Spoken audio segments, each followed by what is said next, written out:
Everybody, welcome back to another episode of Sports with Skiz live show in the flesh. Knock, how we doing over there? Happy Friday, brother. Oh, happy Friday, bro. I'm feeling fantastic. You couldn't take me down, especially with what's in this cup, baby. Attaboy, we love it. We love it. Water, Yeah, water's in this cup. Water. felt like a super long week for myself over here with everything that I had going on, but I mean, just work wise and shit like that. But we live to see another weekend. We live to see another weekend of college football, and this weekend too is pretty nice. I mean, we got all the conference championship games, so not too many, which is nice. I like my Saturdays to be spread out a little bit more. So we got 4 games tonight. We got 5 games tomorrow. It's going to be jam packed. We got a couple games kicking off here tonight at 7 o'clock. Couple following after 8, and then can't forget to mention we got FCS and we got Division 2. So if you tap into that, make sure you give them boys some love. They grind just as hard as those Division 1 FBS boys. You could find them over. I watch them on like ESPN Plus and everything like that. That's usually where their games are on until they get to like the national championship or the round before. Then they'll have them on like ESPN2 or I think maybe even like CBS Sports or something like that. But knock, without any further ado, we'll jump into the conference games first, and then we'll kind of migrate over if anybody has some questions, talk about playoffs, a little bit more of the coaching carousel since there's some new news since we last talked. But first game of the night, knock, we got Troy taking on James Madison at 7 o'clock. Hefty spread right now. JMU minus 24 and a half, over under 46 and a half. Knock, go ahead and lead us off with this one.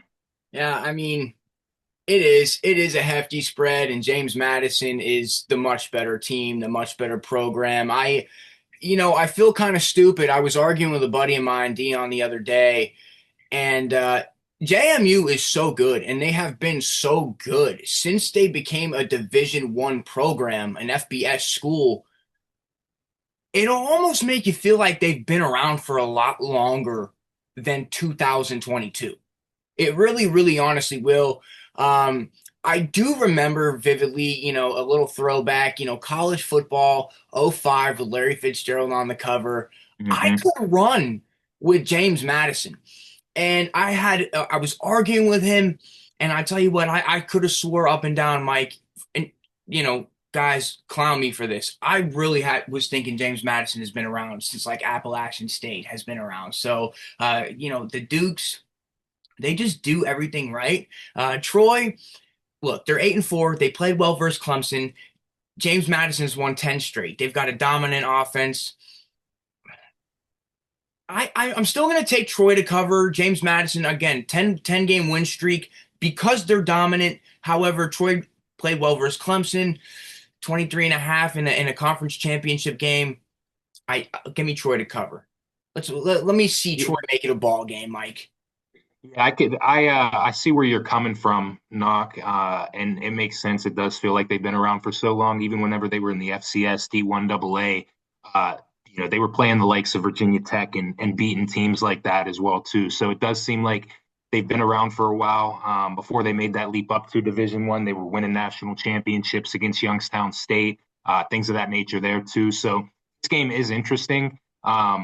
Chesney from JMU formerly accepted the UCLA job, so he will be moving on after this year. So he does have a little bit to coach for. I think he wants to go out on the right foot, and it's a long shot just because we'll talk about the American Conference game, but there's a shot that if they have a dominant performance, maybe they leapfrog the North Texas or Tulane's, whoever wins that game tonight, and can sneak into the college football playoff. Like I said, it's a long shot, but yeah, I mean Troy. That is a big spread. I think I'm just going to go in blindly with my love for JMU and take them minus the points. I'm looking here. Old Dominion thrashed Troy 33-0. It is going to be a game that is a conference championship, but I do believe it's at JMU. So a lot of these smaller schools or conferences, I guess I should say, do host the conference championship game. So I think they're going to come out with the chip on their shoulder. I think they're going to win. The Troy offense, I think, is going to have a really hard time. James Madison's defense is top tier. They rank fifth in the FBS in overall yards given up with only 253. They're 12th in the pass game, fifth in the rush, and then 10th in scoring as well too. And Troy's offense kind of struggles They have more of like a pro style type of offense where they like to try to control the clock. They don't put up too many yards. They rank 115th. So I'm going to go with JMU minus the points. And I think if it's minus the points, I think the over of 46.5 should hit as well too. So shout out to the Dukes, man. Like you said, Knock, they do feel like they've been around forever. And I do remember those times when the likes of them, Youngstown State, they were all in college football, and the developers, I guess, kind of got lazy and don't have Division I AA teams in there anymore. Yeah, man. What the fuck? What the heck, man? Now you could say it. It's all good. Explicit. Nah, you know Moving what? on. I called Oh, my mom yesterday, and her and my dad watched the podcast, and the first thing she says to me off the bat is, "You need to stop cursing."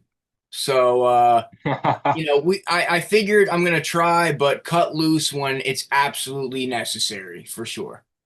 I respect it. I respect that. Shout out to Ma Dukes over there. We don't love, or we don't like to disappoint them. But moving on to the Conference USA Championship, this game is also being played tonight at 7 o'clock. Kennesaw State is traveling to Jacksonville State, not to be confused with Florida. They are in Alabama right now. It is Kennesaw State -3, so even points. Over under is 61.5. Conference USA, they made it a point that even though this game is at Jacksonville State, they cannot play anything like on the scoreboard, or if they get a first down, it can't be like it is an actual home game, even though it is for Jacksonville State. So I think that's a little weird. This game, I'm not too sure. I like Kennesaw State just because it's their second year in the FBS. They're already making the conference championship. They did basically a 180 from last year. Odom, the quarterback, has been really good. Hasn't thrown for a ton of yards, but 17 touchdowns on the year. Bernard, their receiver, has 877 receiving yards with 9 touchdowns, 54 receptions. Jacksonville State, though, one of the things that could separate them in this game and help them win, they run more of kind of like a spread option offense, which I really like. Cam Cook, one of the most underrated guys in the country. If you guys don't know about him, go look him up. This dude has 276 carries, 1,500 yards, 15 touchdowns. I feel like he's a running back that really hasn't gotten a lot of shine just because he is playing for a smaller school. He's only a junior, so he could potentially enter the transfer portal and be at a bigger school next year. And one of the things that I really like, if you go to ESPN and look at his headshot, he got on a fat ass Cuban chain. Excuse my language, Knock. I know we just talked about it, but I love the swag of him. But I am going to rock out with the Kennesaw State Owls. I do support their basketball program. They won me a lot of money about 3 years ago in their conference tournament. So I've always had the likes of them. They got sick New Jersey. So I'm going to go with Kennesaw State -3 tonight. Yeah, well, these two teams played each other on November 15th. We're talking about just 3 weekends ago. Jacksonville State wins the game despite giving up 579 yards of total offense to Kennesaw State, all due to the fact that their defense forced 4 interceptions of Amari Odom. He doesn't have a lot of yardage total, but I tell you what, that was by far his worst game of the season. He's bounced back since. He's got 9 touchdowns. No interceptions since then. They're 2-0 since the loss.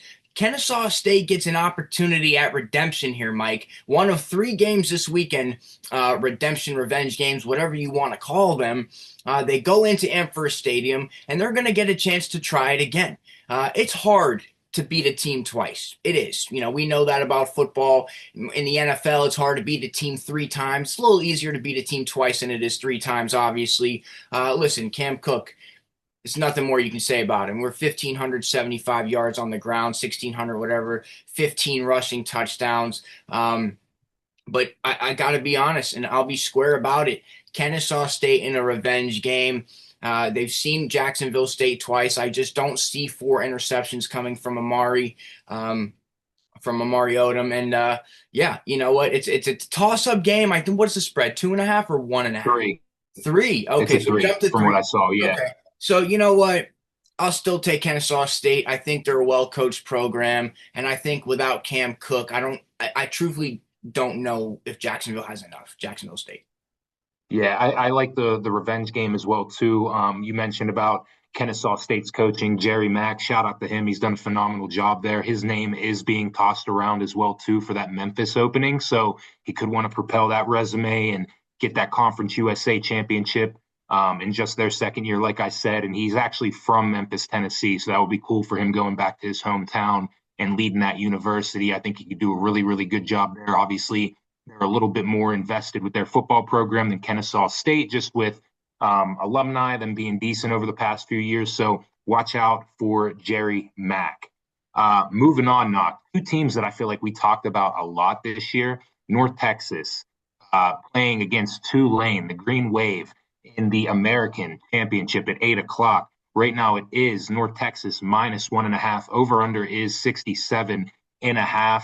I really like the over in this game. I'm going to say that right now just because North Texas can score 53 points on their own in a blink of an eye. 2 weeks ago, they scored their first touchdown with like under a minute to go in the first quarter, and they still put up 56 points. If you look at their scoring, the lowest score that they had this year was 36 points, and that came in a loss against South Florida in that kind of weird game, however it was. But then if you look at it, they're scoring 59 points, 45 points, 55, 54, 53, 56, 52. Like, their offense is just well oiled.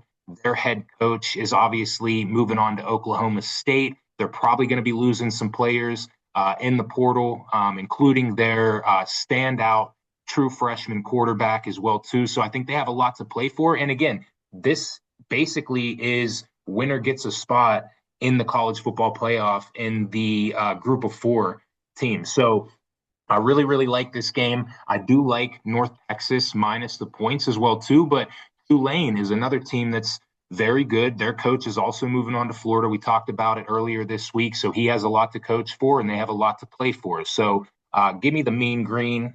Just, I think I could see Tulane winning this game though, but I got to go with the mean green. Oh man, it's going to be such a great game. I think that this is my personal favorite game of the entire weekend. I can't come to a decision on who I think is going to win. So let's just break it down together, Mike.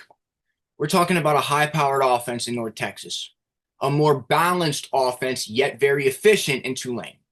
Mm-hmm. Both teams are on winning streaks, North Texas 6, Tulane 4.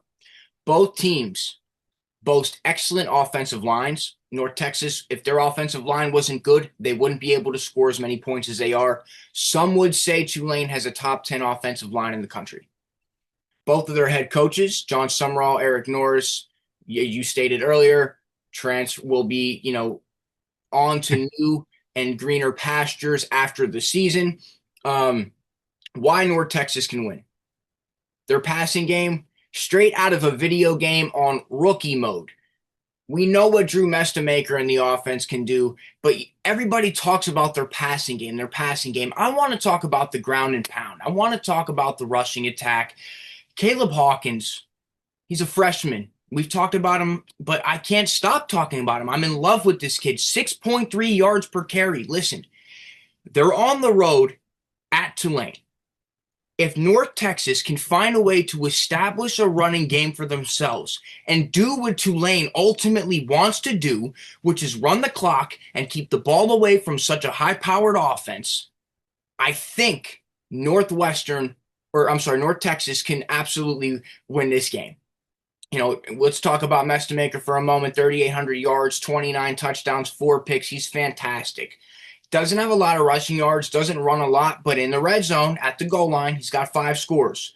So, on the other hand, we're talking about another quarterback. This is a nice duel, Mike, in a big game. This is awesome, right? Mm-hmm. We're talking about a freshman quarterback versus Retzlaff, if I'm not mistaken, is a senior, right?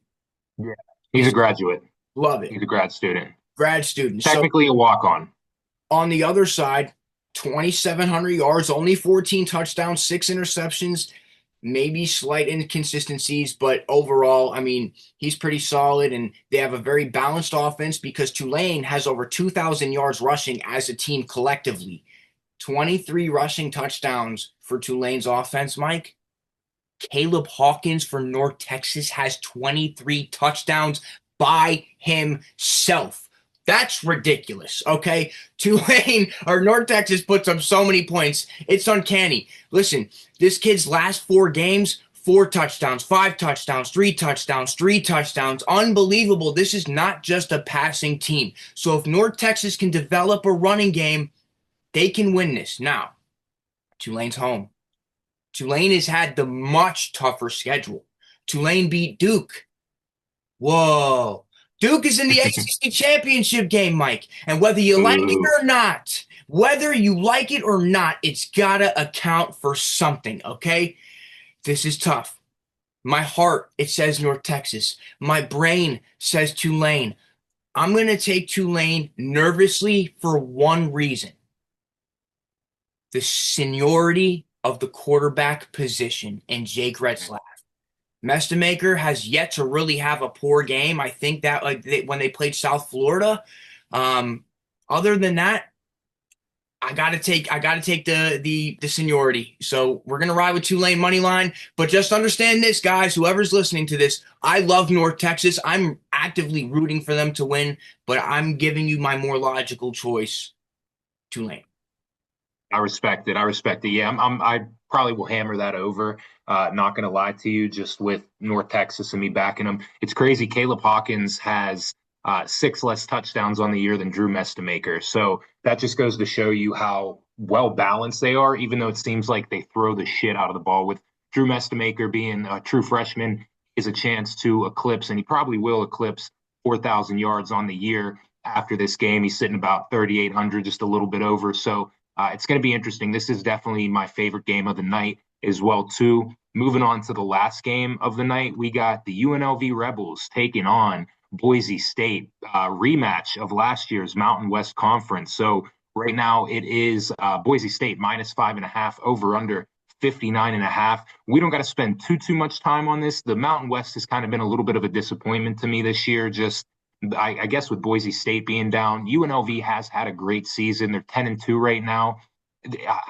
I want to see someone else win this championship. So just for that, I'm going to go with UNLV. I'd probably take them on the money line at plus 190. The only thing that scares me, we talked about them earlier in the year. Knock, their defense is horrendous. They give up over 400 yards on offense. They give up over 246 yards in passing, 175 on the ground. So I can see Boise State, as much as they like to run the ball, I can see them taking advantage of that. However, even whenever UNLV gets down, they somehow find a way to come back. They've done it multiple times this year, finding themselves down 2 scores, 3 scores late in the second half, and they still find a way to win. I really don't want them to dig themselves a very small hole. And this is a rematch earlier in the year as well, too, where Boise State ended up pouncing on them 56-31. So it's another game where I do like a rematch of it and a revenge story, but I'm not going to be shocked, obviously, if Boise State wins just because of how dominant they've been in the Mountain West for years on end. So dominant, and I'm gonna have to agree with you there. I truthfully don't think UNLV has enough. You know, this is a team that gave up 31 points to Idaho State and almost lost 48 points to a 2-win Air Force team, undisciplined. You know, and that matters in Shout these out kind of Vontez Burfict. situations. Boise State's home, by the way. Yeah, So, you know, I mean, for me, it's a no-brainer. Boise -5.5. I got 2 words for you: Dylan Riley. Okay. And that's about enough of that. Dylan Riley is Boise State's running back. He went bonkers versus UNLV the last time they played. So, you know, again, they're just a more balanced team. And yeah, UNLV does have a good offense. They can score some points, but I'm just hmm going to rock out with the home team here. yeah, I like it. I think one of the things UNLV needs to do, they are, although their defense is pretty bad, they do rank 25th in the FBS in turnover margin at +7. So they try to take care of the ball and take it away. So that is one thing. If they get Boise State turning the ball over early, that's going to be the key to their matchup there. Now, moving on. So we're going to move to Saturday's game, a game that I'm really excited for. And it has a lot on the line right now, to be honest. And I think it's pretty unfair. We could get into this whenever we talk a little bit more about the rankings, but I'm talking about the Big 12 championship, the BYU Cougars taking on the Texas Tech Red Raiders, another rematch from earlier in the season. The only blemish on BYU's schedule came from Texas Tech earlier in the year, where their defense looked dominant. Right now, it is Texas Tech -12.5, over under 49.5. Knock, go ahead and kick us off with this one. Well, the spread, first and foremost, insinuates that Texas Tech is more than capable of covering, and 12.5 is a spread that I actually like to give a team like Texas Tech. But I'm gonna sit here and try to convince you guys why BYU is the play. Look, like you said, Mike, another revenge game. BYU goes back to Texas Tech. The first matchup was all Red Raiders. BYU showed a lot of fight there in the first half. It comes down to this. The first time they played, it was simply a freshman quarterback who played a multi-million-dollar defense. Their star back just came back from an injury, rushed for only 35 yards. They had a fumble on a punt return early that gave Texas Tech their first touchdown. There was another fumble, another interception in the third quarter. Texas Tech, their drives were stalling, Mike. They were just kicking Mm-hmm. field goals there for a good part of the first half. Again, if they don't recover a muff punt inside of their, BYU's 15-yard line, who knows? It's 9-0 at half potentially. BYU, I've said this all year. They're so disciplined. They're so well coached. It's just in their DNA. They are not coming to lose. And I love the fact that a freshman quarterback in Bear Bachmeier has had the opportunity to see such a solid defense. I don't think BYU is going to get rolled over. I really don't. I think if the spread covers, it's going to be late in the fourth quarter where BYU potentially makes a mistake, or they just don't have enough in the tank. They get down the score and end up trying to throw the ball a little too much. LJ Martin has to get involved, and I think he Yep. will. I think BYU's offense is going to be so much better this game. So you know what? I'm taking BYU first half plus 7.5 Okay. All with right. I like it. confidence. With I confidence. like it. Yeah, I'm with you, Knock. I think this game, especially the first half, it was a lot closer than what this score ramps up to be. So it was definitely a really tough environment too. They had to go on the road to Lubbock. That's a very tough place to play. Although they don't throw the tortillas anymore, they usually do that. They get the crowd riled up. And although this is a neutral site game, this is basically another home game for Texas Tech, with it being played at Jerry World in Dallas. So it's going to be interesting. Like you said, LJ Martin has to get going. Like you mentioned, he was coming off of that injury. He still had a very, very productive year, 217 carries, 1,200 yards, 11 touchdowns. He's their workhorse. They're going to have to control the time of possession, even though they actually held on to the ball longer than Texas Tech in that first game, but they're going to have to be better with it. They're not going to, they can't be going forward on fourth down in the red zone, stalling out.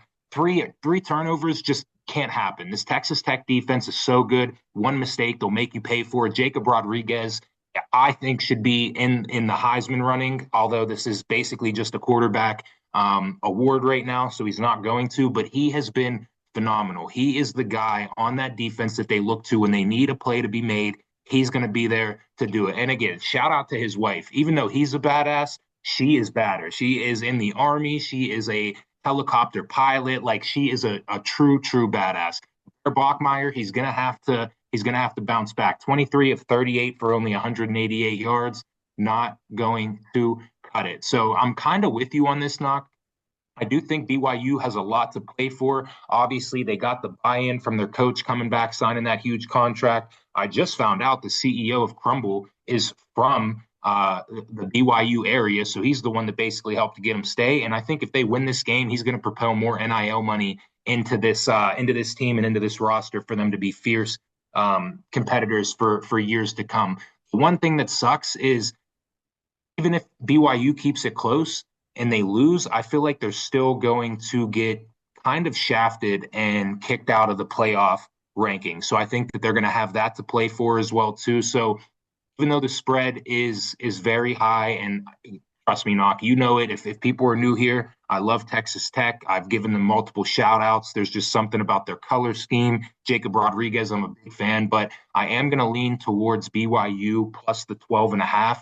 It looks like it's probably going to shift here again. So if you could get it at 13.5, 14, I like it even better. I think it's just one of those games where it's going to be very, very close, and they're going to come out more prepared. Again, they have film to go back on and see the mistakes that they made. And I think that they're going to limit that and play a whole lot better than they did in that first meeting. So very excited for this game. A lot on the line. I think even if Texas Tech loses, they're probably going to get into the playoff regardless. So BYU really, really needs this game. Yeah, and real quick before we switch off, it's unnatural for multiple games to happen where a team is completely stalling out in their own territory. It was a field position battle as well. That's why you saw a little bit of that time of possession go towards BYU in their favor. It was kind of like the Cowboy game last night. Texas Tech just ended up with the ball and Over possession your ears, Dion. beyond their own 35. Oh, he knows. I mean, they were letting Tom Kennedy get to the 45, 50-yard line on every kick return. And that's kind of how it was for BYU. Texas Tech really didn't have to work too hard to gain points. Like I said, they stalled out multiple field goals. So, yeah, we're riding this and go BYU, go Cougs. Yeah, and yeah, Dion, you're right. It's going to be really tough with that defense of Texas Tech, just how much they have invested into it and the key players that they have. So I wouldn't be shocked if they run into the juggernaut of Texas Tech's defense, but this is more so just me shooting out like a hope and a dream, I guess, for them to kind of keep it close and potentially win this game. I want to see both of these teams get into the playoff. I think they both deserve it, to be honest with you. Moving on, we'll talk about this game real quick. I don't really have too much to say with it, but got to show some love to the MAC championship. They're playing tomorrow at 12 as well. It's Miami of Ohio taking on Western Michigan right now. It is Western Michigan -1.5. Miami of Ohio is +1.5, and the over/under is 43.5. So that under and over is just so damn low. That's the only thing that I would probably bet from this game if I were to pick a team. Probably lean on Western Michigan just because I did a dynasty with them in college football. So don't really have a lot on this game, to be honest with you. It's I'm probably going to have my attention more on the Texas Tech versus BYU game, but shout out to the Broncos of Western Michigan. Yeah, Western Michigan, they've got a pretty solid defense. They're 17th best in the nation in terms of total yards allowed in the game. Uh, they're a run heavy offense. Miami of Ohio has disappointed me and lost me a couple of dollars in some close games this year. But just naturally, I've got to take the team that's just a better rushing team and a better defense in this. It's just that time of year. We all know that's the type of football that wins championship games. They've got a dual threat quarterback, you know, 875 yards and 14 touchdowns for Western Michigan's quarterback. So Brock Lowry, that's pretty impressive. Just 7 touchdowns and 2 interceptions through the air, but it just kind of shows you how much Michigan and Western Michigan really runs the football. So we're gonna ride out with them. The Broncos, right? Yeah, we'll ride out with the Yeah, Broncos there. this is a rematch as well too. Miami of Ohio did beat them 26 to Love it, 17, I love it, believe, but a revenge game nonetheless. So love it. moving on to another game that's going to be more heavily watched than the last one that we talked about. No shade, but it is what it is. I'm talking about the Georgia Bulldogs and the Alabama Crimson Tide SEC Championship. Right now, it is Georgia -1.5, over under 48.5.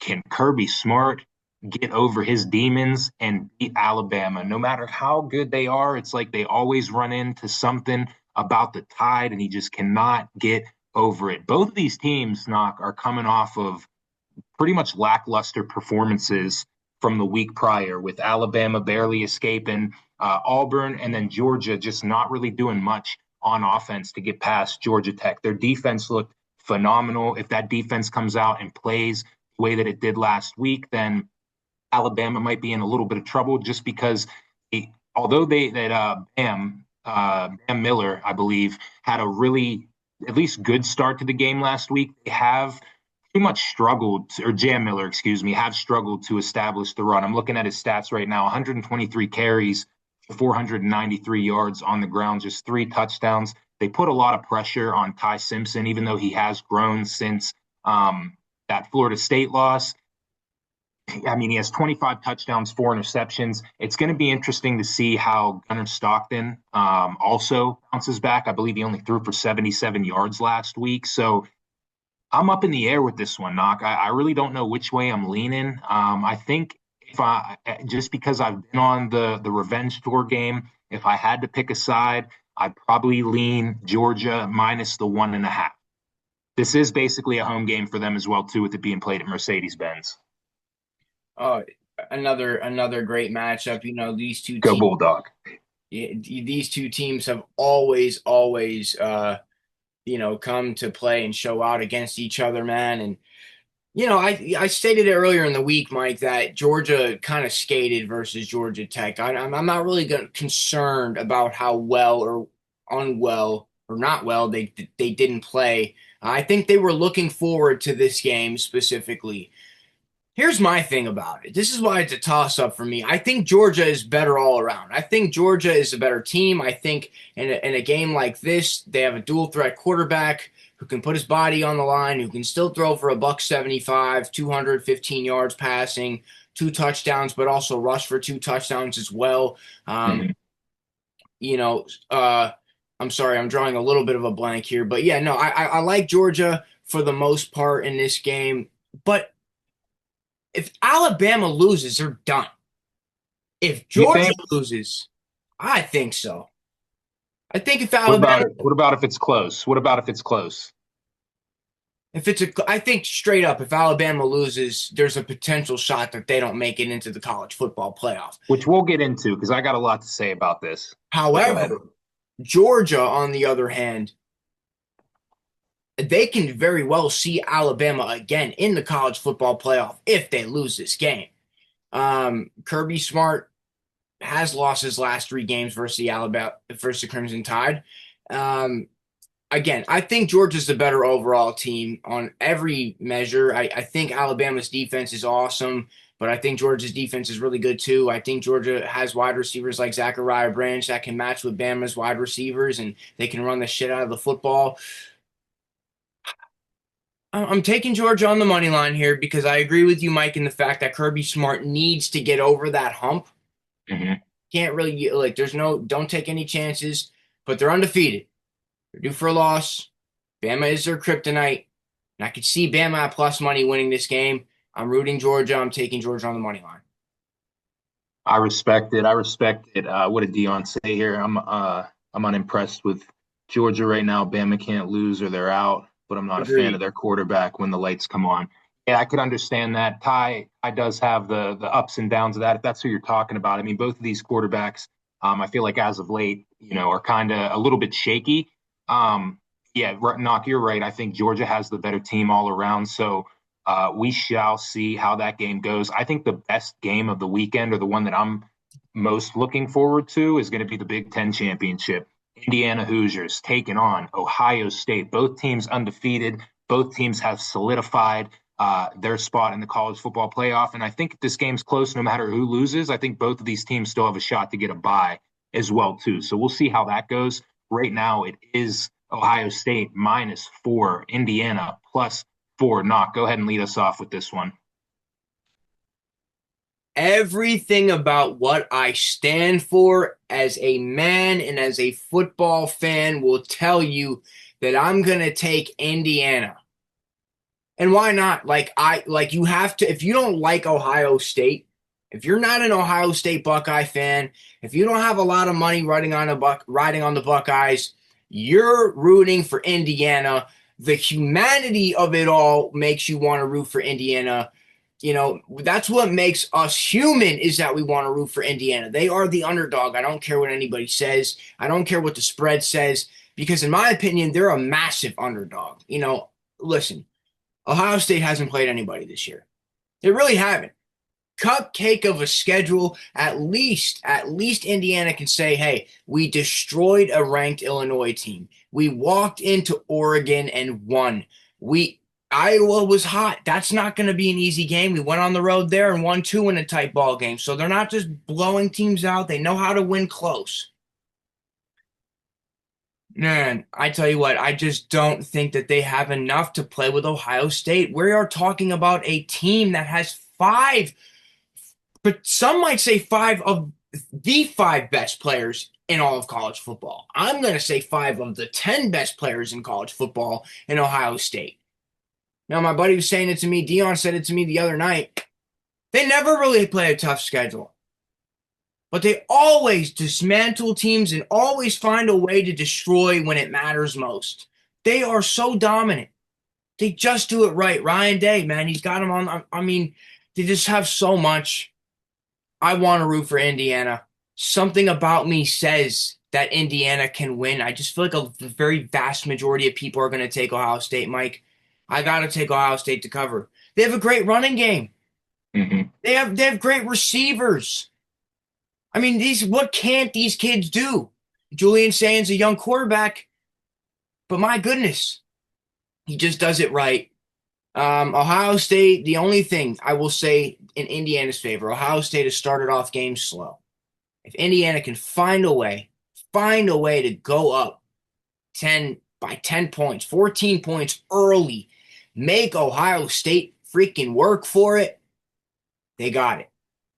But I think Ohio State's just going to be too much, just like last year. Yeah, that's like spot on to what I'm feeling as well too. This is basically another. We're talking about a neutral site, but this is basically a home game for Indiana as well too. It's being played at your favorite stadium, knock Lucas Oil in Indianapolis. So the Hoosier fans are going to be rowdy. They're going to be showing up. This stadium is going to be covered in red, so you're not going to know who the hell anybody's rooting for or what side is what. But yeah, I'm with you. I mean, Ohio State is just.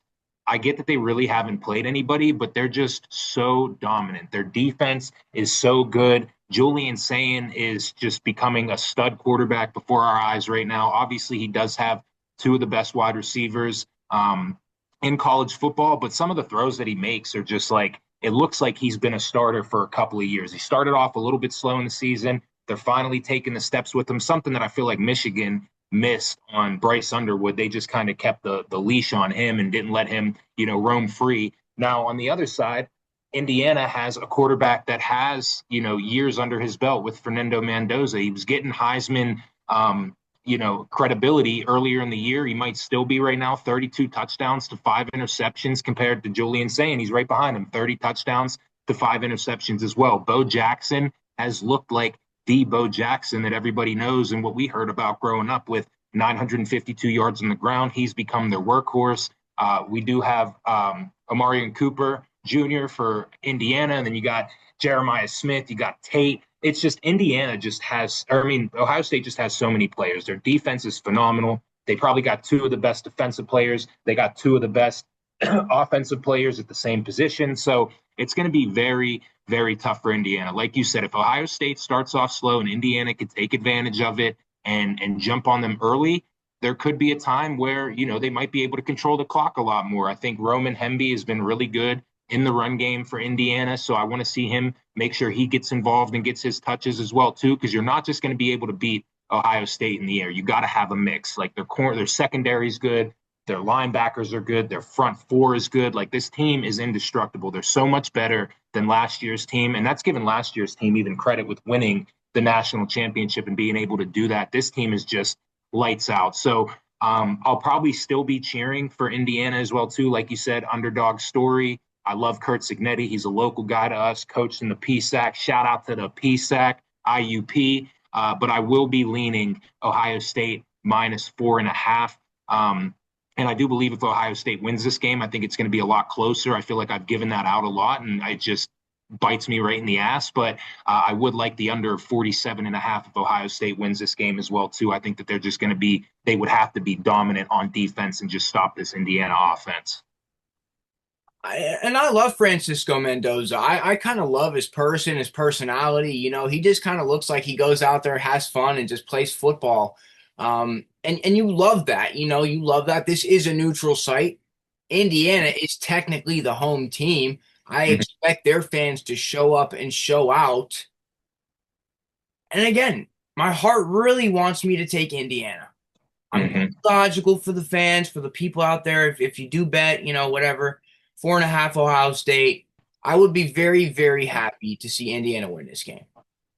Okay, you're back. You're good. Ignore anything that I just said there. Yeah, Dion, you're right. That interception that he threw against Michigan on that first drive last week was pretty bad, and he just came out and looked like a stud. So he has faced adversity, and he has came back in harsh environments up there in Ann Arbor and led them to a big victory over their hated rival, the first in 4-5 years, I think it was. So they're going to be reeling with confidence. Moving on to our last game of the weekend, the one that just makes me want to throw up all over the place just because of the team that snuck in. Shame on you, ACC. You should have better metrics to get your best teams in here. I'm looking at a 7-5 Duke Blue Devils, and I want to throw up. I hate this university. I can't stand them, more so because of their basketball team, which they pissed me off because they beat Florida this weekend on a tight game. So that made me, or this week. So that made me a little bit mad. But we got the Duke Blue Devils taking on the Virginia Cavaliers. Right now, it is Virginia -4, over under 57.5. And just out of pure hatred,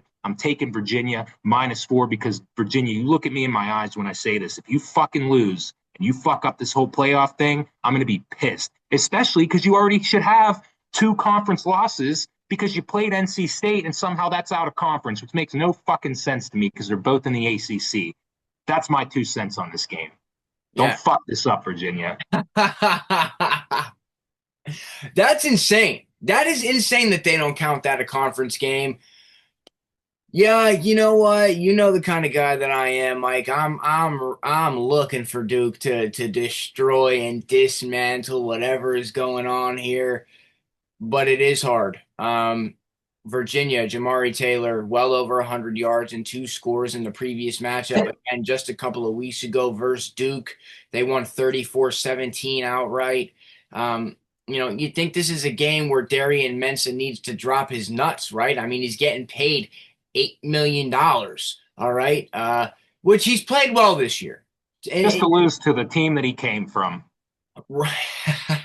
And he played well this year, but Duke hasn't really developed a running game. Their defense has been atrocious for the most part.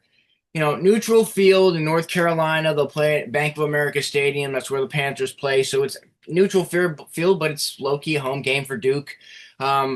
They've got to, like I said, establish some sort of continuity there on the ground. Their offense has to play like how they played versus Clemson, and their defense is going to have to play like how they played versus Syracuse. If you don't remember, they only gave up 3 measly points in that ball game. Give me the under 57.5, Mike. I'm going to keep this quick. Duke scores more, but Virginia scores less. Yeah. Oh, wow. Okay. I see you. Yeah, this would be a revenge game for Duke too. They lost to Virginia not too long ago, 34-7. Again, if Duke wins, it fucks it up because I don't think that they're not going to get into the playoff even if they win. I think it's going to make room for either two group of 4 teams, or they're going to get Texas or Vandy in there if they lose. So, and then talking about that, Knock, I don't know if you want to move on to just the rankings for the college football playoff, if you were able to take a look at that and see. So if anybody else, shout out to, Chandler Morris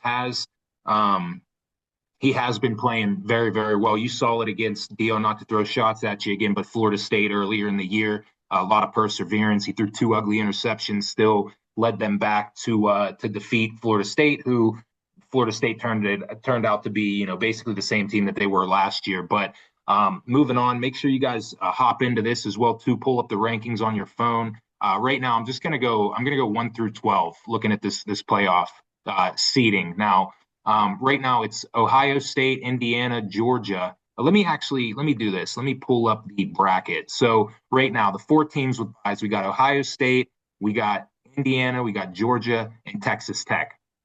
First round of who would be playing in the game. So it would be Oregon as the 5 seed. Then we got Ole Miss, the 6 seed, Texas A&M 7, Notre Dame 10, and then 11 and 12 are up for grabs for conference championships. So it's looking like hopefully Virginia would get in there, and then obviously a group of 5 teams. But Knock, do you have any gripes with how this ranking system has gone down, or anything like that at all? I mean, to be completely honest with you, based off of what I'm looking at, not really. The 4 teams that are going to get the bye deserve a bye unless Georgia loses. Then it's up for consideration on who gets a bye. I could see even a team like Ole Miss squeaking in there to get a bye. It doesn't make sense. No, I just feel like the way the rankings might drop. They're not playing in the conference championship game. They are an 11-1 team. But with that being said, Notre Dame absolutely gets in my opinion. I think they've been dominant all season. I think they lost to A&M by 1 point earlier. They lost who they lose their second game to? Was that Miami? Miami. And they Yeah, start people off the seem to season forget. slow. But they've been awesome. They're on a 10-game win streak here. So I would like to see a group of four team make it, whether that's Tulane or North Texas. I don't necessarily know about James Madison. They are ranked 25th, but I mean, hey, they win, they win. Here's my thing. You want to know what my gripe is, Mike? My gripe is with the people that get upset overly about, oh, I think it should just be the teams that only have a shot to win the national championship. Well, listen, you can't lose when it matters. It's just that simple to me. That's how it's always been. Even in the BCS games back in the day. There would be a 1 versus a 3 because the number 2 team in the nation or the number 1 team in the nation lost their conference championship game, and then boom, they might, you know what I mean? It happens like that. You can't lose late. Yeah, A game I would like to see Virginia make it into the college football playoff. I think that would be very nice. Even though I'm yeah, they okay need with to win. mixing it up, I would like to see Virginia make it. That's different. That's awesome. Yeah, So yeah, because one team that it could clear a path for, and this goes to what you were kind of saying. What's really pissing me off on social media, feel free for everybody else to join in. Texas fans. Texas fans just are abysmal. They're pissing me off. They're annoying. Talking about this is why you don't schedule anybody tough out of conference. You lose to Ohio State. How about you beat Florida, who's terrible, who fired their coach in season? Like, how about you beat Florida on the road, a team that was terrible? How about you beat UTEP by more than 17 points? They're talking about don't schedule anybody out of conference. Besides Ohio State, you know who else they played out of conference? They played San Jose State, they played UTEP, and they played Sam Houston State. I would say that's a out of conference schedule. Okay, you beat Ohio State and you lose to Florida, fine. You lose to Ohio State and you beat Florida, I'm all for having you in. But also, too, how about you don't go to overtime back to back weeks against two of the worst teams in the SEC? I'm talking about Kentucky. You beat them by 3. You barely survive, 16-13. Then you go out the next week and you come back basically 17 down in the fourth quarter and you beat the Mississippi State Bulldogs 45-38. Both of those teams are in the bottom of the SEC. Kentucky had 2 wins. Mississippi State had 1. I'm tired of the Texas fans. I don't think that you guys should be in at all. 3-loss teams being in the playoff, not like basically what you were saying. If Bama loses, they would have 3 losses. I could understand why they don't get in. But that's my biggest gripe with the people online. And I do think it's very unfair for Miami as well, too. My boy Mike Stem will not like hearing this, but they're talking about Notre Dame and Miami's similar teams that they've played. So that's where they're doing their eye test. How about you go back to when they played and Miami actually beat Notre Dame? I get that it was early on in the season, but I don't know. I don't understand that. That kind of makes me a little bit mad. And I'm not even a Miami fan. So I think that they're more deserving to get in than Texas. I think that they should be playing in the ACC championship right now. So that's basically what has me in kind of like throwing my arms up in the air, like with what do we do? I think that the committee fucked up and they realized it in their first rankings. They realized, oh shit, we have Miami very low, but we have Notre Dame up there. Next week, let's jump them up a lot higher to get them a little bit close. So Notre Dame's ranked 10th, Miami's ranked 12th right now. I don't know. It's just weird. I feel like there's no metrics whatsoever that go into these rankings, and it's more so just like the names of the teams, the logos. That's basically it. Because then you look at BYU. BYU's 11-1. Their only loss is to Texas Tech, who I think at the time was ranked in the top 5, and right now they're number 4, and they're sitting at number 11 in these rankings behind Notre Dame. So that's the only thing that kind of messes with me a little bit. So with that knock, we could have a little bit of back and forth. I mean, I agree and I disagree with you to a certain extent. I mean, maybe Miami is the better team. Again, it just kind of goes back to what I said. Notre Dame had 2 extremely difficult games to start their season. They walked in there with a new quarterback, and they're on a 10-game win streak. They have been able to and it starts where they are ranked. They're ranked inside the top 10 to start the year or inside the top 5, and they don't drop out too far because they played 2 extremely tough teams, 10 in a row. They haven't lost. I know it sucks. I know their strength of schedule isn't the strongest after that point. But Miami suffered that loss to SMU. Now, those games, even though it was 3, 4 weeks ago, it matters. It matters when you lose. Um, so that's my only thing as far as like what the committee is looking at. I think I can agree with them from that standpoint. Sometimes there is a better team, you know what I mean, bro? But you just can't. You can't lose late, man. You got to win the games you need to win. And when you lose earlier rather than later, I mean, look at Alabama. You know, they lost to Florida State. You think the season's over for them. They weren't ranked inside the top 10 to start the year. And look at what they've done since. They've been absolutely, dominating the competition for the most part. It's about when you lose. Can you bounce back from your losses if you do lose early? And if you lose late, shit, you just got to hope to be lucky enough that that strength of schedule matters, that the conference is strong enough and that you win your games after your loss. Unless you're Notre Dame, because they're not in a conference, which I Right, think right. helps them out mightily, and I think it's bullshit. And I will say one thing about Alabama: they did lose early, but then they also beat Georgia at Georgia. They beat Vandy. They beat Missouri, who was ranked, Tennessee, and then they lost one to Oklahoma. So I think those wins definitely propel you to be back in the conversation. That loss late to Oklahoma hurts. And you look at Notre Dame and their best win after those two losses is USC, and then they're playing against Arkansas, Purdue, Boise State, NC State. They Agreed. beat Pitt, which Pitt's not a great team. They're a good team. They're not a great team. I could say that. They beat Syracuse, and then they beat Stanford. So those are my that's my only gripe. And I'm not like a Notre Dame hater. I was rooting for them to win the Natty last year when they were playing against Ohio State. I just think it's weird, and I think that the committee is shying away because they just talk about they're not talking about head to head anymore. I think that that's something that they're kind of shying away from. And again, I think the biggest gripe that I really have is BYU being ranked so low in this at 11 to where they basically need to win to get in. One other thing, Knock, did you see John Gruden's explanations for how he would fix the college football playoff? If you guys didn't see the video, go to his Twitter account at Barstool Gruden, and it's labeled "How I Could Fix the College Football Playoff." And I think it's the most phenomenal video. It makes the most logical sense, but the committee is so damn dumb. They're probably like, "What? What is that? What are you talking about?" So, did you see that, Knock? I didn't see See this that one. video? It's interesting you brought him up though. He's a top tier football guy, and I will listen to that. But what I did listen to him from him earlier was about the conferences and the conference championship game and what defines somebody who deserves to be in that spot.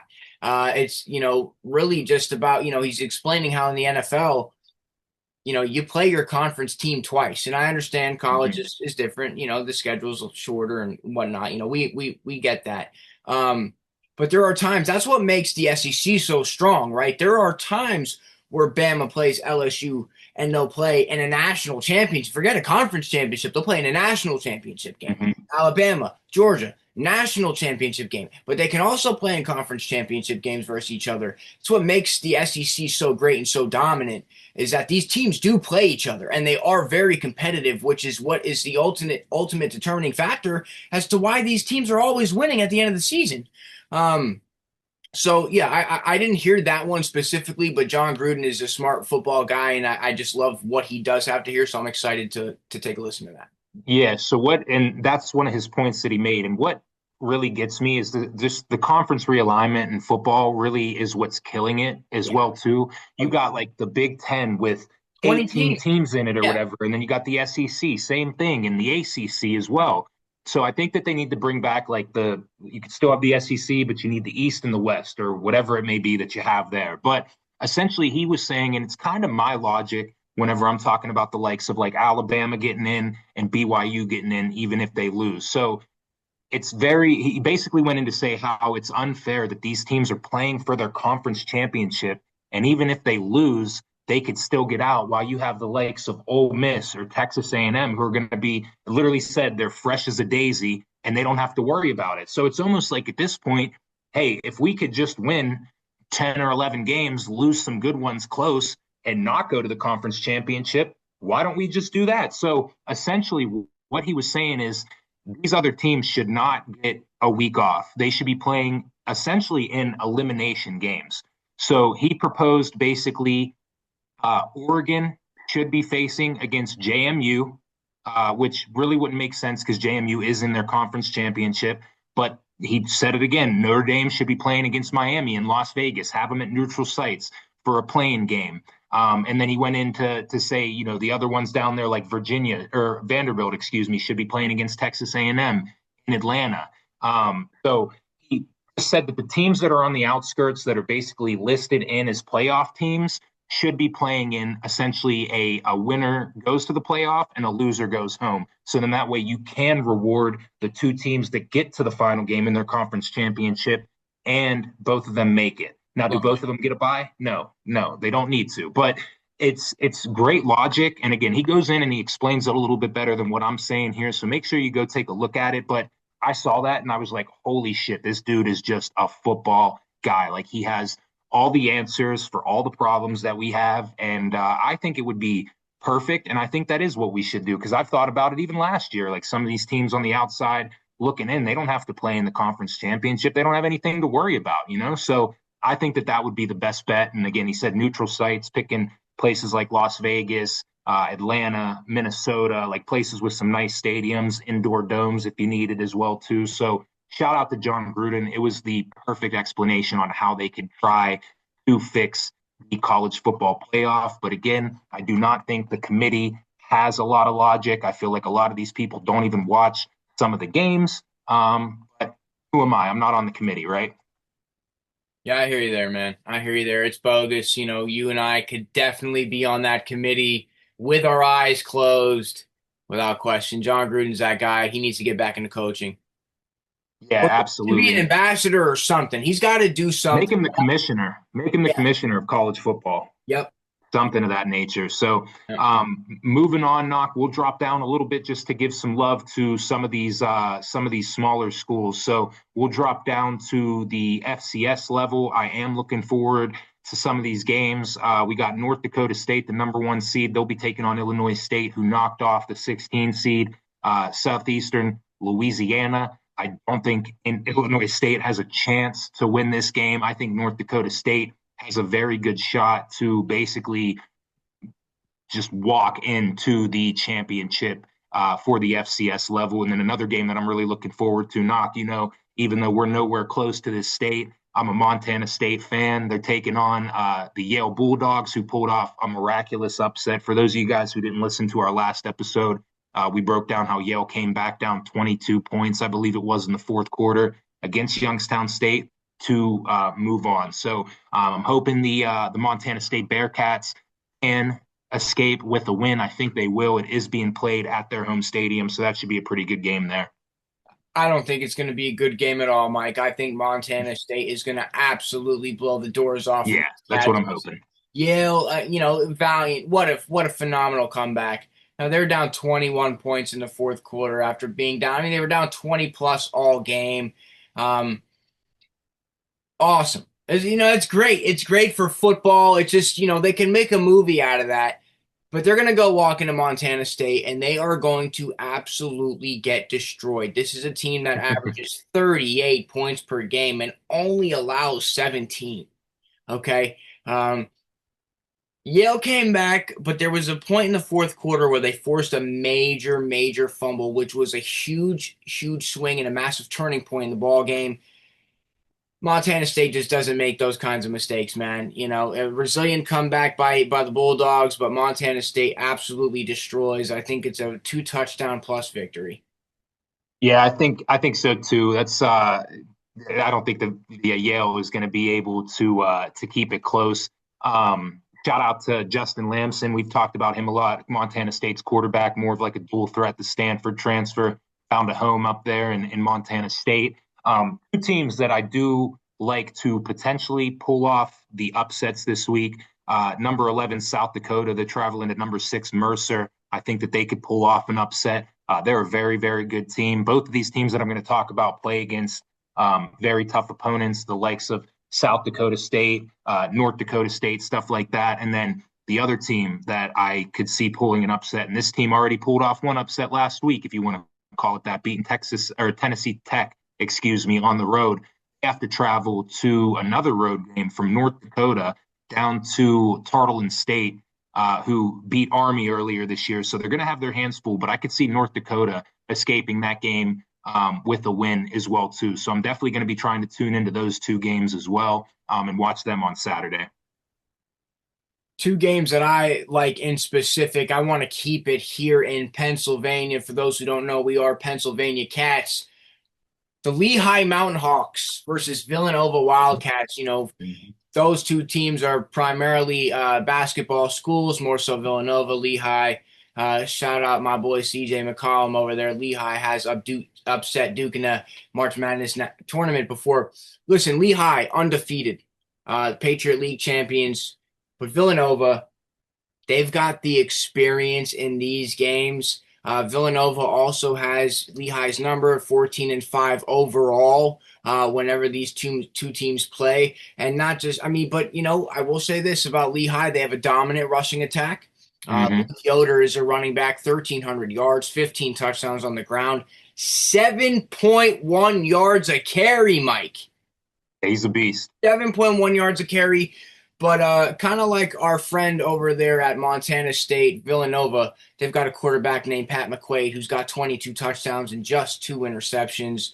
Definitely going to be a game that you want to tune in if you love the sport of football and it's not all about D1 for you. Give me Villanova. I just think that they've been in this situation a lot more. Yeah, I respect that. They're a team that definitely gets into the playoff a lot. You mentioned Luke Yoder. Shout out to Jaden Green as well too. Their number two back. It's kind of like a 1A, 1B. He has 125 carries, 828 yards on the ground, and 8 touchdowns too. So they do have a very, very good ground game. So I expect them, if they're going to win it, they're going to have to keep it on the ground, control the clock. And then we have another game, Montana State versus South Dakota State. South Dakota State stumbled into the playoff. They did beat North Dakota on a last-second touchdown in overtime, but Montana, I think that they got revenge on their mind, and if they want to get the revenge that they're looking for, they're going to have to win the next two games. So if they win this game against South Dakota State, they play the winner of South Dakota and Mercer, which then would hopefully lead them to playing Montana State again, which Montana State got the upper hand on them, gave them their only loss of the season. And Montana State actually has their number. They've won the past two games. I say that because it's usually back and forth. So that's another game that's being played this weekend. I do like the Grizzly to dominate South Dakota State. Two more games that I like, Mike. Oh, yeah. The Rhode Island Rams will travel to UC Davis. That's University of California. Weird game, 10 o'clock matchup. Both teams very good. Rhode Island, I think they're 10-2 on the year. Really good offensive attack. I'm seeing a lot of metrics leaning towards UC Davis here. I'm going to ride with Rhode Island. I'd like to catch that game. Rhode Island doesn't run the ball very well. For those of you who are interested, they are more primarily of a passing team. But when I say they don't run the ball well, that they can go for 250 yards passing and 220 yards rushing in a game, Mike. It's just they'll go for like 330 and maybe like a $130 on the ground from time to time. Very potent offense. Give me Rhode Island. Nobody's going to think that they're ready to play cross country, 10 o'clock. UC Davis is 8-4. Give me Rhode Island. And also, I will end it with this, not to interrupt you. This one is pretty brief. Newberry College travels to Albany State. Guys, Albany State is not in New York. Albany State is in Georgia. I made that mistake earlier in the season. Weird game. I'm going to ride with Albany State here. Newberry, 9-game winning streak. Not great on offense, not bad on defense, obviously, if they're not winning 9 games in a row, but they're kind of finding ways to win, which is nice, especially at this time of year. They have a very good passing offense, but Albany State, much better rushing attack. I think they have a much better overall defense. I think Newberry, I think their 9-game win streak comes to an end as well. Yeah, that's for everybody that's paying attention too. That's D2 that Knox talking about, and I do like that as well too. D2 is just it's different, man. I could see all of the 1 seeds winning. More specifically, Harding, the team that we've talked about. For those of you guys who don't know about Harding, please check into a game and watch these guys run the wishbone triple option offense. It's phenomenal. They run it as good as the service academies. At one point, knock, what did we say? They had 68 touchdowns on the year and 66 or whatever it was were on the rushing ground. Yeah. Shout out to you, Derek. I appreciate it. Love you too, brother. And they're playing against UT Perman Basin. So UT Perman Basin has made it to this point by all odds. They were the lowest seed in their region. They upset the number 3 seed. They played Washington or Western Colorado, excuse me, scraped by them in a gritty win. But I think their season comes to an end in a very, very deflating way. I think Harding, excuse me, is going to roll in that game. And then, Knock, I did want to jump up to the Northeast region. We're PSAC guys here. Kutztown, the number 1 seed in that region, is taking on Frostburg State, who actually beat California PA. Those bastards took down a PSAC team that we could have saw a PSAC matchup with. So I do believe the Kutztown Bears are going to win that game as well, too, in dominant fashion. They've just been so good. They don't have a loss on the year. They won the PSAC outright, beat Bentley in the first round 52-0. They come out and they redeem IUP and they beat the shit out of Assumption 56-19 like they did earlier in the year. And I think they're going to get another one back for the PSAC gang. Yeah, I'm with you on there as far as Kutztown too, and Harding as well. I covered Permian Basin earlier in the season. Nice little area, cool jerseys and stuff like that. But like you said, they've just been scraping by. So, yeah, we're riding with both of those teams. I like it. Hell yeah, hell yeah. Legendary D in the chat, 23, pause. I think that's Dow. Shout out to you, brother. And then last game Yeah. for Division Two, Ferris State, who has just been dominant. They've been number 1 in the country all year. They're playing Minnesota State. Minnesota State beat number 2 Findlay, so they were the lowest seed in their region, and then they come out and they beat UIndy in the second round to move on to play Ferris State. Ferris State has, I believe, a 25 or 26 game win streak right now, even after they moved on from Trinidad Chambliss. For those of you who know, he's the quarterback now at Ole Miss. But I think Ferris State dominates this game as well, too. Montana State has been a very good football program. We talked about it. The Stillers just picked up one of their alma maters in Adam Thielen. So he's a D2 guy. That poor bastard wanted to go to a playoff contender, and he gets picked up by the Steelers. I know that hurt his heart. Not to divulge into NFL, but I know I got some Steeler fans in here. Yeah, I'm sorry, bro. I got lost in the comments there for a moment. That legendary D Dow definitely he got me with that one for sure. Funny dude. Funny I dude. see I see Vaughn in here asking about how do y'all feel about Tomlin to Penn State? Is it really his time? I don't think he's going to go to college at all. I think he would rather stay in the NFL. Moving on to that, we'll transition to a little bit of the coaching carousel here. We won't spend too much time, but it does look like Penn State is finalizing a deal with Matt Campbell. I don't know if you saw that at all, Knock, but that emerged a little bit earlier today. So it does look like they are in the works of that. You never know, though. I saw a crazy stat. I think it was Penn State got coaches paid like 273 million in extensions just because they were mentioned in their name. So that's a ton of money. I don't know if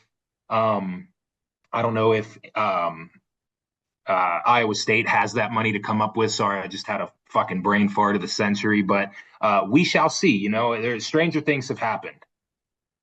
And I wouldn't mind Matt Campbell. I think you said it to me earlier that he might be a poor man's James Franklin. I mean, the reality of his situation is Iowa State doesn't get the best recruits.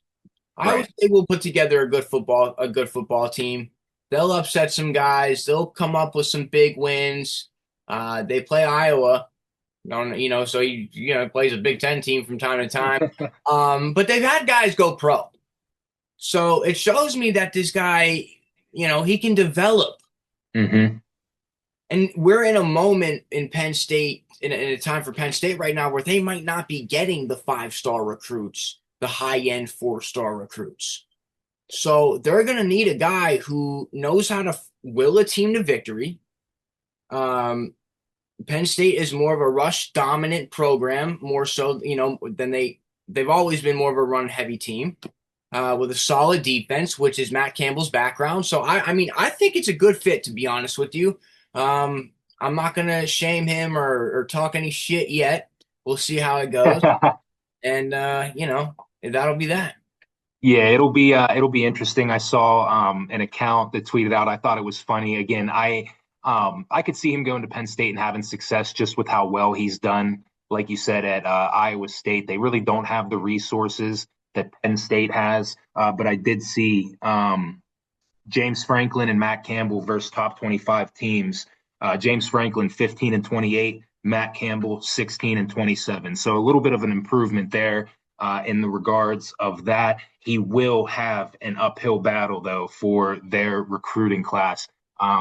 If for those of you who don't really follow it, Penn State is sitting at 155th in the country. That's lower than FCS schools right now. South Dakota State is above them. They do only have two commits. Both of those are 4 stars. They're just above Navy right now, who has 68 commits, which is wild, and they're still 156. So that tells you they're getting a shit ton of 1 stars. Sorry, I was responding to our TikTok live. Um, Guys, we also are live on TikTok as well. So, uh, Yeah. Besides that, we talked about what other coaches did we talk about too, Knock? Did we talk about any other openings that were happening?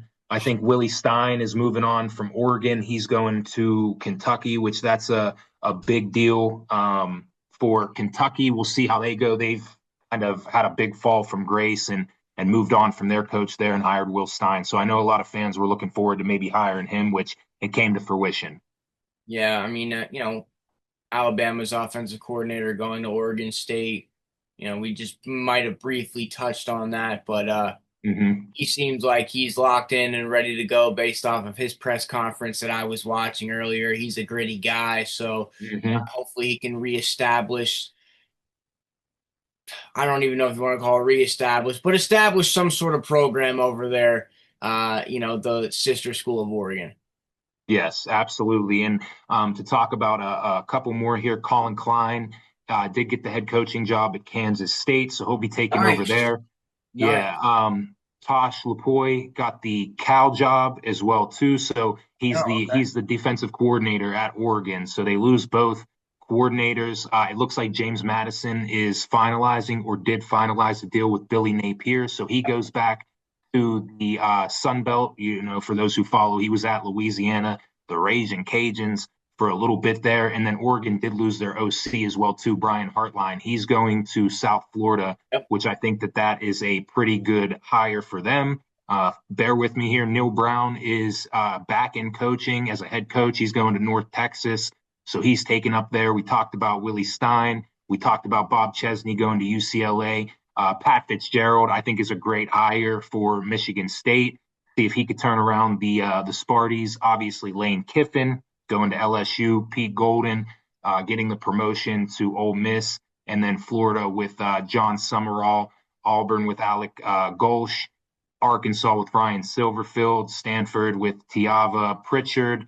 And then the list goes on a little bit more, but I don't want to bore you guys to death just because some of these have been announced a while ago. Yeah, man, and you know how I feel already. You know that this is a little bit too early to be happening, but for some teams, it's not. Some their season is over. A lot of new, like I said, the portal is not just for players; it's for coaches. It might not be the portal, but the idea of so many changes happening so vastly, so quickly, and they're big names going to big places as well. So good luck to some of those guys going into next season. For those going from group of four teams to Power Five conferences, um, it's a Good different luck.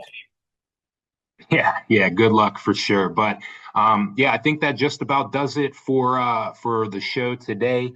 We appreciate all you guys stopping in for the live, showing some love, interacting. We'll be sure to make sure that we do this a lot more moving on, even though the season is winding down. We will continue to have these, and then obviously we'll start transitioning a little bit more into basketball. So if you love college basketball, make sure that you join in. Make sure to go follow us on TikTok, Twitter, Instagram, all of that at Sports with Skiz. Subscribe to the YouTube. And yeah, that's really all I have. Knock, you got any send offs? Don't bet while you're drunk. Don't do it. Your bank account is going to hate you for it the next day. Trust me. Stick to your units. Stick to the couple of dollars that you want to stick with. It's going to be a weird weekend. Um, yeah, who do you like the most, Mike, before we end? Who do you really want to see win in these conference championship games, bro? Although I picked against them, man, I would love to see Indiana shock the world and beat Ohio State. We talked about it not um, before they hired Signetti. They were historically the worst Division I football program in history. They have two 10-win seasons last year, and this year, obviously, they have 12 wins now. So the next step would be earning that Big Ten championship and then going into the playoff with a lot of momentum. So that's who I'd be rooting for. Yeah, I'm right with you. I'm rooting for them, and I'm also rooting for North Texas over here. So that game actually will be kicking off shortly. I will Mm-hmm. be getting everything settled up, loaded up, and ready for that. So you guys have a good night. Again, make sure you follow us on all platforms. Spotify, Podcasts, Apple Yeah. Podcasts, Yeah, we're out on there now. I keep forgetting about that too.